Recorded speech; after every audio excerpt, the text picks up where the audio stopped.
Halo teman-teman, sahabat Lumbung Pustaka. Berjumpa lagi pada video kali ini, video yang keberapa? Keempat ya, keempat dalam materi pilar negara. Ketika video ini dibuat, subscriber Lumbung Pustaka sudah 300. Terima kasih pada teman-teman yang sudah subscribe. Kita langsung saja, karena waktunya sudah mepet. Nanti teman-teman juga saya kira sudah mulai deg-degan gitu ya. Tinggal beberapa hari lagi menunggu pengumuman, meskipun diundur bukan tanggal 31, tapi saya kira minggu-minggu itu sudah akan kelihatan penampakannya. Oke, kita langsung saja ke soal 31. Komponen utama yang mengemban tugas pertahanan dan keamanan negara adalah A. TNI, B. Polri, C. Rakyat, D. Presiden, E. Menko Polhukam. Oke, ini kita mengacu pada pasal berapa? Ya, kita mengacu kepada pasal 30 tentang pertahanan dan keamanan negara. Yang menjadi komponen utama dalam menjaga pertahanan dan keamanan itu adalah yang A, yaitu Tentara Nasional Indonesia. Kalau kepolisian ini lebih ditugaskan di dalam internal negara, yaitu menjaga ketertiban dan juga penegakan hukum. Penegakan hukum seperti ini. Kalau rakyat ini sebagai komponen cadangan ya, komponen yang ya kalau benar-benar dibutuhkan ya, semoga saja tidak pernah terjadi ya teman-teman. Oke, seperti ini. Langsung saja kita lanjut ke soal berikutnya. 32. Nilai-nilai Pancasila sebagai pilar kebangsaan utama memiliki isi sebagai nilai humanisme. Pengaruh dari nilai humanistik melahirkan gagasan A. Individualisme, B. Pluralisme, C. Sosialisme, D. Etnosentrisme, E. Liberalisme dan pluralisme. Oke, di dalam Pancasila itu ada sila yang kedua ya. Sila yang kedua yaitu apa? Kemanusiaan yang adil dan beradab. Ini berkaitan dengan HAM. Oke ya, di sana nanti akan menimbulkan sebuah nilai yaitu namanya humanistik. Oke. Ciri khas dari nilai humanistik itu adalah begini. Mereka atau penganutnya itu adalah ingin dimanusiakan. Dimanusiakan. Intinya mereka ingin hak-hak mereka itu terpenuhi semuanya. Intinya ini nilai-nilai humanistik ini. Dan nilai humanistik ini kalau berlebihan itu nanti akan sangat berbahaya. Kita cek yang A, individualisme. Apa ini individualisme? Yang A ini. Individualisme itu artinya adalah dia mementingkan diri sendiri. Oke, dia diri sendirinya lebih dipentingkan daripada apa? Daripada orang lain ataupun negara. Inilah ciri dari individualisme. Kalau yang B, pluralisme itu adalah menerima perbedaan. Menerima perbedaan. Oke. Yang yang C, sosialisme ini intinya adalah tentang apa ya? Tentang semua milik negara. Jadi warga negara itu tidak punya yang namanya barang pribadi ya, misalkan harta benda, industri, perusahaan itu semua milik negara. Kalau yang D, etnosentrisme ini apa? Ada yang ingat? Etnosentrisme ini adalah masyarakat atau golongan yang terlalu membanggakan diri, terlalu membanggakan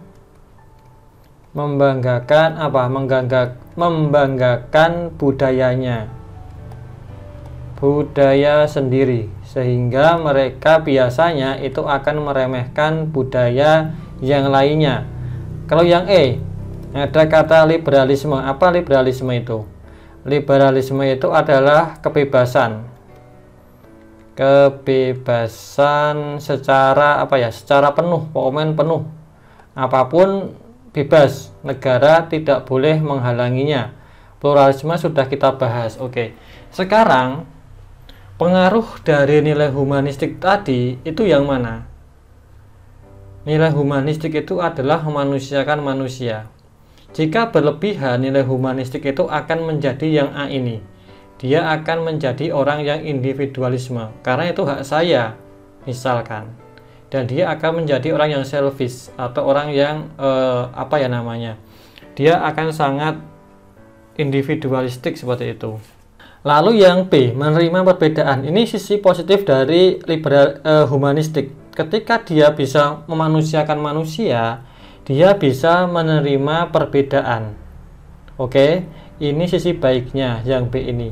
Yang C, semua milik negara. Ini jelas tidak ada hubungannya karena di mana hak-hak orang tadi? Di mana hak-hak yang dikatakan memanusiakan manusia kalau semua milik negara? Yang D, membanggakan budaya sendiri. Ini juga tidak ada hubungannya dengan memanusiakan manusia. Yang E, liberalisme, ini juga sama. Ini adalah sisi buruk dari humanistik yang berlebihan. Dia akan menjadi kebebasan penuh. Misalnya adalah ketika dia tidak mau beragama, negara tidak boleh memaksanya. Itu bukti dari liberalisme, karena hak dia itu tidak bisa diganggu oleh negara.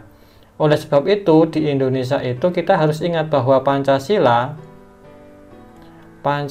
itu tidak boleh dipisahkan. Pancasila itu utuh. Jadi ketika kita berpegang bahwa sila kedua menjunjung tinggi humanisme, masih ada sila-sila yang lain yang akan menutupnya. Misal sila ketiga tentang persatuan Indonesia. Oke, berarti di sila kedua dibicarakan tentang HAM, tetapi di sila ketiga disampaikan tentang kewajiban membela negara. Nah, seperti itu. Dan ada sila-sila berikutnya. Berarti ini adalah yang mana jawabannya? Jawabannya yang paling lengkap itu yang E, liberalisme dan juga pluralisme. Liberalisme ini yang negatif, pluralisme itu yang positif. Oke, seperti ini. Soal nomor 33, hubungan antara NKRI dengan semboyan Bhinneka Tunggal Ika adalah A. NKRI dapat dicapai dengan semangat persatuan. B. Bhinneka Tunggal Ika merupakan tujuan kebersamaan. C. Persamaan derajat pada seluruh rakyat Indonesia. D. Kesempurnaan NKRI bukan berasal dari semangat kebhinekaan. E. Negara kesatuan bukan tujuan utama semboyan Bhinneka Tunggal Ika. Oke, di sini itu teman-teman harus tahu ini dulu. NKRI, saya ulang aja ya. Di sini ya, NKRI atau Negara Kesatuan Republik Indonesia itu adalah sebuah bentuk yang sudah direncanakan dari dulu. Dan NKRI ini punya sebuah tujuan. Tujuannya atau harapannya itu berupa apa? Berupa Pancasila. Oke, Pancasila. Ini tujuannya di sini.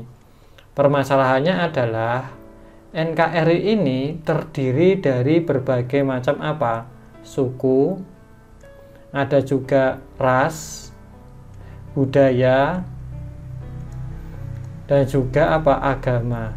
Nah, masalahnya sekarang gini, kalau berbeda-beda seperti ini, apakah bisa mendapatkan tujuan yang diinginkan?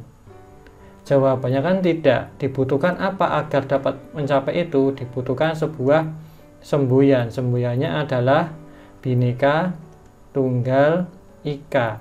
Meskipun berbeda-beda, tetapi satu jua. Seperti ini tujuannya. BTI ini adalah semboyan yang menjadi semangat untuk menyatukan perbedaan yang ada di Indonesia. Seperti itu. Kita cek jawaban yang ada. Yang A, NKRI dapat dicapai dengan semangat persatuan. Ini yang benar. Oke. Yang B, Bhinneka Tunggal Ika merupakan tujuan kebersamaan. Bukan tujuannya ya. Tujuannya ada di pembukaan UUD alinea ke-4. Bukan ini. C, persamaan derajat pada seluruh rakyat Indonesia. Ini ada di sila kedua. Yang D, kesempurnaan NKRI bukan berasal dari semangat kebhinekaan. Ini jelas tidak. Yang E, negara kesatuan bukan tujuan utama semboyan Bhinneka Tunggal Ika. Jelas ini tujuan utamanya. Karena ya tadi untuk menyatukan perbedaan yang ada. Berarti jawabannya adalah yang A, NKRI dapat dicapai dengan semangat persatuan berupa Bhinneka Tunggal Ika. Lanjut. Soal nomor 34, Pancasila mampu menjadi pilar sekaligus filter bagi perkembangan negara. Pada era saat ini, sikap yang sesuai dengan Pancasila terhadap arus perkembangan globalisasi adalah A. Menjalin komunikasi terbuka terhadap negara asing untuk kepentingan negara. B. Berkiprah di luar negeri demi memajukan negara Indonesia. Yang C. Menolak penjaminan HAM karena sering terjadi pelanggaran. D. Berpartisipasi dalam memengaruhi kebijakan sesuai dengan prinsip humanity. Yang E. Memanfaatkan teknologi untuk membangun martabat bangsa. Globalisasi itu maksudnya apa? Globalisasi itu maksudnya adalah menuju ruang lingkup dunia. Apa yang harus kita lakukan ketika menuju globalisasi, sedangkan Pancasila sebagai filternya? Apa? Yang A. Menjalin komunikasi terbuka terhadap negara asing untuk kepentingan negara. Ini apakah harus menunggu globalisasi? Saya kira tidak. Ini yang namanya berkomunikasi dengan negara lain dari dulu sudah dilakukan. Namanya adalah politik luar negeri. Tidak harus menunggu globalisasi. Yang B. Berkiprah di luar negeri demi memajukan negara Indonesia. Ini juga bukan tentang globalisasi, ini tentang nasionalisme atau menjaga keutuhan negara, menjaga semangat bernegara. Yang C. Menolak penjaminan HAM karena sering terjadi pelanggaran. Ini berkaitan dengan HAM, tidak ada hubungan dengan globalisasi. Yang D. Berpartisipasi dalam memengaruhi kebijakan sesuai dengan prinsip humanity atau kemanusiaan. Ini juga tidak ada hubungan dengan globalisasi. Oke, ini tentang HAM, kemanusiaan. Yang E. Memanfaatkan teknologi untuk membangun martabat bangsa. Ini yang paling tepat ya, ini yang paling pas. Jawabannya yang E. Memanfaatkan teknologi untuk membangun martabat bangsa. Ini lebih tepat lagi sebenarnya adalah begini, memanfaatkan teknologi dan juga informasi dan juga memanfaatkan arus globalisasi.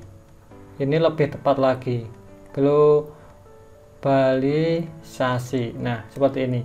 Jadi memanfaatkan teknologi, informasi, dan arus globalisasi untuk membangun martabat bangsa. Oke, seperti itu jawabannya. Kita lanjut lagi. Soal nomor 35. Adanya hak asasi pasti bersamaan dengan kewajiban asasi. Berikut ini yang termasuk dalam jenis kewajiban warga negara sesuai dengan amanat UUD 1945 adalah A. Ikut serta dalam usaha pembelaan negara. B. Mengikuti pendidikan dasar. C. Menjunjung tinggi hukum nasional. D. Menghormati kebebasan seseorang. E. Ikut serta dalam usaha pertahanan dan keamanan. Oke, di sini ada soal yang ingin saya rubah. Soalnya ini sedikit aneh atau lucu atau tidak sinkron ya. Di atas itu dibahas adanya hak asasi. Ya, di situ ada asasi, di situ juga ada kewajiban asasi. Tetapi yang ditanyakan malah kewajiban warga negara. Kan nggak nyambung ya. Seharusnya ini adalah kewajiban asasi. Oke, saya coret ya di sini ya. Sorry, ini saya ganti soalnya biar nanti nyambung. Kewajiban asasi. Oke. Berikut ini yang termasuk dalam jenis kewajiban asasi sesuai dengan amanat UUD adalah yang A. Ikut serta dalam usaha pembelaan negara. Ini kewajiban warga negara, bukan ya. Yang B. Mengikuti pendidikan sekolah dasar. Ini juga kewajiban warga negara. Yang C. Menjunjung tinggi hukum nasional. Ini juga kewajiban warga negara. Yang D. Menghormati kebebasan seseorang. Nah, ini yang termasuk kewajiban asasi. Kewajiban asasi itu intinya adalah menghormati hak orang lain. Hak orang lain. Seperti ini. Entah di sini ya, di D ini tentang kebebasan. Yang lain misal berbicara. beribadah. Nah, seperti ini. Kewajiban asasi kita itu menghormati ketika dia berbicara, ketika dia beribadah, itu kita hormati. Itu termasuk sebagai kewajiban asasi. Yang ikut serta dalam usaha pertahanan dan keamanan, ini juga kewajiban warga negara. Jawabannya yang D, menghormati kebebasan seseorang dalam beribadah, dalam berbicara, dalam berpendapat, dalam mencari pekerjaan, dan yang lain-lainnya. Oke, kita lanjut lagi. Soal nomor 36. Keberagaman suku, agama, ras, dan antar golongan tidak akan terlepas dari kesatuan NKRI. Bahkan bentuk negara kesatuan dikukuhkan dalam konstitusi dan tidak dapat diubah. Sebab bangsa Indonesia merasa A. paling tinggi derajatnya, B. merasa kaya akan budaya nasional, C. memiliki kesamaan visi, D. dapat hidup sendiri, E. mampu memenuhi kebutuhan. Ini jawabannya adalah yang mana? Ada persamaan visi berupa tujuan. Tujuannya sama, yaitu apa? Pancasila. Oke, semua Pancasila 1-5 itu adalah tujuan masyarakat Indonesia yang berbeda-beda secara suku, agama, ras, dan juga antar golongan. Ini tujuannya sama, yaitu Pancasila. Berarti jawaban yang paling tepat itu adalah yang C, memiliki kesamaan visi. Dan ini juga dikuatkan dalam UUD 1945 pada pasal 37 di ayat 5. Ini sangat dikuatkan, intinya bahwa khusus bentuk negara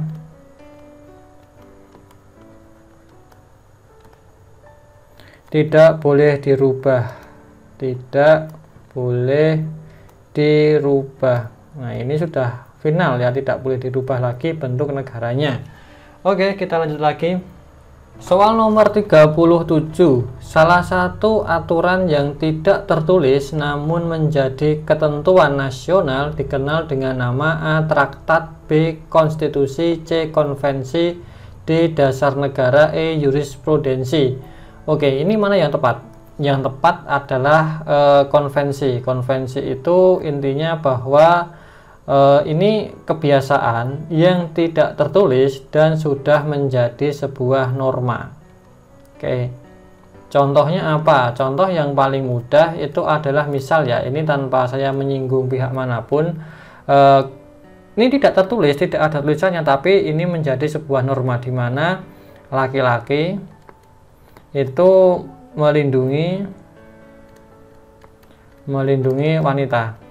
Ini tidak ada hukumnya, tapi ini sudah menjadi kebiasaan, sudah menjadi norma di masyarakat. Meskipun sekarang ada yang namanya emansipasi wanita, mungkin wanita lebih hebat daripada laki-laki, tetapi zaman dulu sampai sekarang mungkin sudah agak luntur bahwa laki-laki itu tugasnya melindungi wanita tanpa ada aturannya, tapi itu sudah menjadi kebiasaan. Kalau yang A, traktat. Apa itu traktat? Yaitu perjanjian antar bangsa. Inilah traktat. Apa tujuan perjanjiannya? Perjanjiannya itu biasanya berisi tentang persahabatan dan juga perdamaian. Nah, seperti inilah traktat. Lalu yang B, konstitusi, ini ya hukum tertulis. Hukum tertulis. Kalau di Indonesia ya ada UUD 1945, ada juga TAP MPR, dan seterusnya dan seterusnya.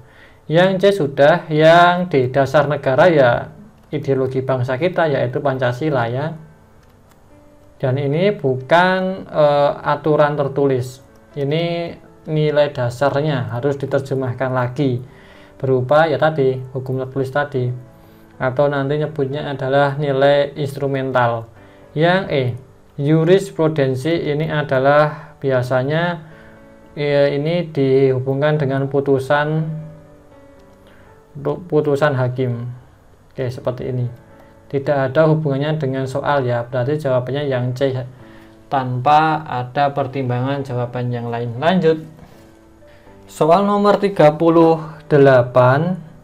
Salah satu bentuk nilai instrumental dari Pancasila sebagai dasar negara adalah A. Sistem sosial masyarakat, B. Peraturan perundang-undangan, C. Sikap dan perilaku masyarakat, D. Pandangan hidup bangsa, E. Adanya adat istiadat daerah. Oke, sebelum menjawab ini, teman-teman perlu mengetahui ini dulu, bahwa Pancasila sebagai sumber nilai itu memiliki 3 nilai. Yang pertama adalah nilai dasar, namanya gini aja ya biar cepat, nilai dasar. Intinya bahwa ini berisi cita-cita dan juga tujuan yang baik dan benar. Oke, seperti ini. Ini masih sangat filosofis sekali ya. Yang nomor 2 itu adalah nilai instrumental. Dari kata-katanya kita sudah bisa mendapatkan gambaran ya. Instrumental itu kan maksudnya instrumen berupa alat. Ini adalah penjabaran dari nilai dasar. Oke, ini berupa dengan aturan tertulis berupa undang-undang dasar mungkin, atau berupa perpu mungkin. Nah, dan macam-macamnya. Pokoknya intinya dia tertulis. Lalu yang ketiga itu adalah nilai praktis. Nilai praktis ini adalah nilai yang diterapkan di masyarakat. Diterapkan di masyarakat sehari-hari.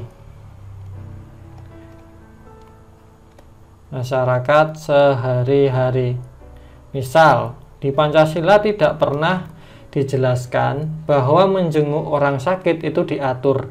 Di undang-undang juga tidak dijelaskan bahwa ada kewajiban menjenguk orang sakit, tetapi di masyarakat itu dilaksanakan menjenguk orang sakit. Kalau diturut itu akan menuju ke sila kedua, kemanusiaan yang adil dan beradab. Oke, kita cek jawabannya. Yang diminta tadi adalah nilai instrumental. Yang A, sistem sosial masyarakat. Ini adalah nilai praktis. Yang B, peraturan perundang-undangan. Nah, ini yang nilai instrumental.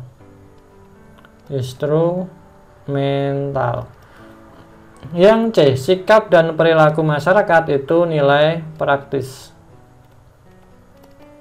Yang D, pandangan hidup bangsa, ini nilai dasar. Yang E, adanya adat istiadat daerah, ini jelas nilai praktis.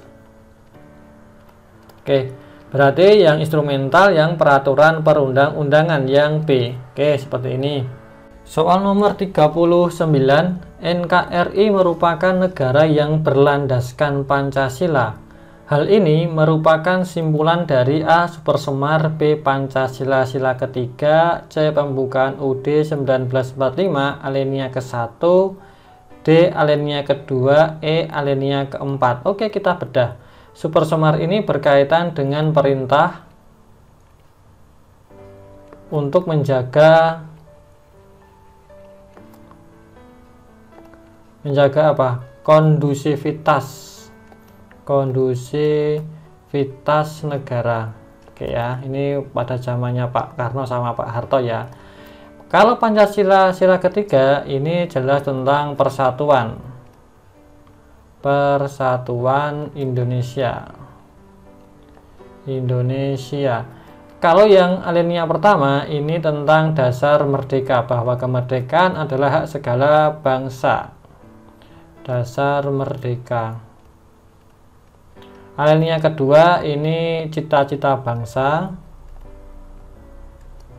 Oke. Dan alinea keempat ini berupa tujuan bangsa. yang berupa apa? Berupa Pancasila ya. Di alinea keempat Pancasila dimasukkan kan. Berarti jawaban yang tepat itu adalah yang E. Alinea keempat yang merupakan landasan negara Indonesia menggunakan Pancasila. Soal nomor 40. Bentuk pemerintahan dalam NKRI adalah A. Presidensial, B. Monarki, C. Parlementer, D. Kesatuan, E. Republik. NKRI ya. Dari sini sudah jawabannya sudah ada ya. NKRI, Negara Kesatuan. Bentuknya negara adalah kesatuan. Republik Indonesia itu pemerintahannya. Berarti jawabannya yang E. Republik ini maksudnya adalah pemerintahan yang berkedaulatan rakyat. Yang paling tinggi posisinya adalah rakyat dan juga dikepalai oleh seorang presiden. Oke, seperti ini. Kalau kesatuan ini adalah bentuk negara kita ya. Bentuk negara Indonesia. Oke. Kalau parlementer itu intinya bahwa parlemen itu sangat kuat dan ciri khasnya itu ada perdana menterinya. Perdana Menteri Indonesia pernah ya seperti ini ketika UUDS. Yang monarki ini jelas tentang raja ya, kerajaan itulah dipimpin oleh seorang raja seperti ini. Kalau yang presidensial ini bahwa intinya presiden itu hanya berada pada tugasnya yaitu menjalankan pemerintahan. Ini lebih kepada sistemnya, menjalankan pemerintahan. Ini tujuannya dulu digunakan agar membatasi kekuasaan presiden. Oke ya, jawabannya yang E yaitu republik. Oke, ini soal terakhir di video keempat ya. Terima kasih sudah menyaksikan, sampai jumpa lagi.